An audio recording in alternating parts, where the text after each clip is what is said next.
Bazen behin elefante talde bat. Baziren elefante gazteak, elefante zaharrak, elefante handiak eta txikiak, gizenak eta argalak. Desberdinak izan arren oso zoriontsu ziren, kolore berekoak ia denak. Denak Elmer izan ezik. Elmer esen elefante kolorekoa. Hortzadarra bezain koloretsua zen. Elmer horia zen, eta laranja, eta gorria, eta larrosa, eta morea, eta urdina, eta berdea, eta beltza, eta zuria. Elmer oso alaia zen, berari esker elefanteen artean ez zen inoiz barre algararik falta izaten. Elmer izaten zen beti jolas eta txantxa guztien ardatz. Elefante bat barrez ari bazen, Elmer ez zen oso urruti egongo. Baina Elmer aspertzen hasita zegoen, hainbestea da jotxe eta burlaz, naskatuta zegoen desberdina izateaz. Elefante koloretsu bat non ikusi da halakorik, pentsatzen zuen bere baitan. Normalea da denei barregura ematea. Goiz batez, beste elefanteak esnatxear zirela, Elmerrek hanka puntean alde egin zuen.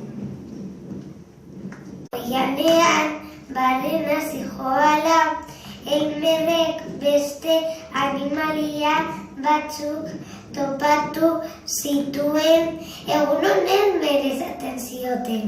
Egun osoa bila ibili ondoren, Elmerrek aurkitu zuen azkenean behar zuena, mahatsondo eder bat, elefante koloreko mahatsez betea. Bere trompa indartsua zenborrari eutzi, eta gogor astindu zuen zuhaizka.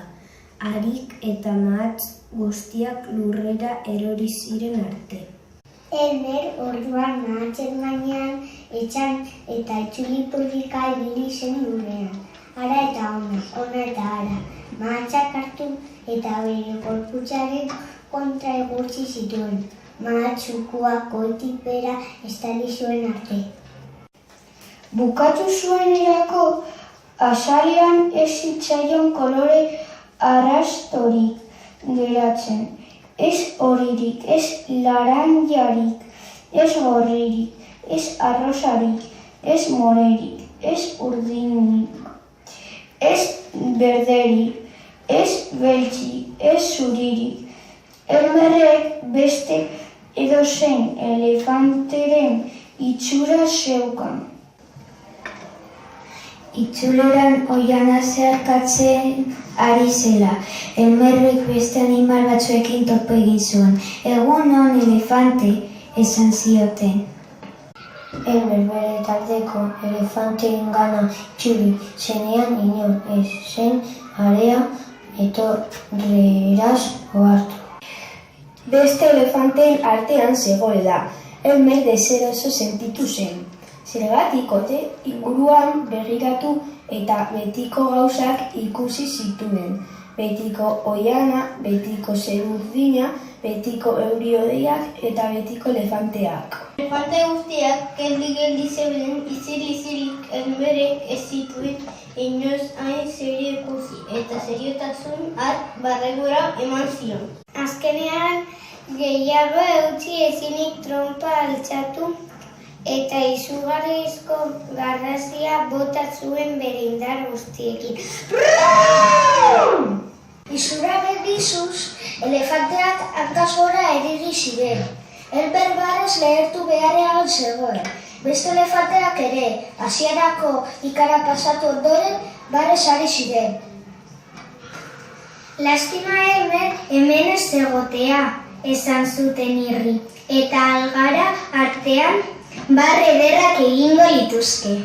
Une hartan sekulako zaparrada lehertu zen, euritantak Elmerren gainera erori ahala. Azaleko koloreak agertu zitzaizkion pizkanaka. Azkenerako euriak utik behera garbitu zuen. Elmer, esan zuen elefante zahar batek. Txantxar polita asko egin dizkiguzu, baina inoiz ez hau Bezain barregarririk, zer egingo genukezu gabe? Urtero espotu beharko genuke egun hau izan zuen beste elefante batek. Elmerren txantxaren eguna. Elefante guztiak margo koloretsu zapalduko dugu azala, zen hirugarren batek. Eta Elmer elefante kolorez margotuko da. Esan eta egin.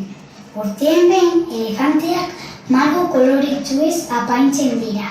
Horiz, edo laranjas, edo gorriz, edo arrosas, edo mores, edo urdinez, edo berdes, edo beltzez, edo zuriz.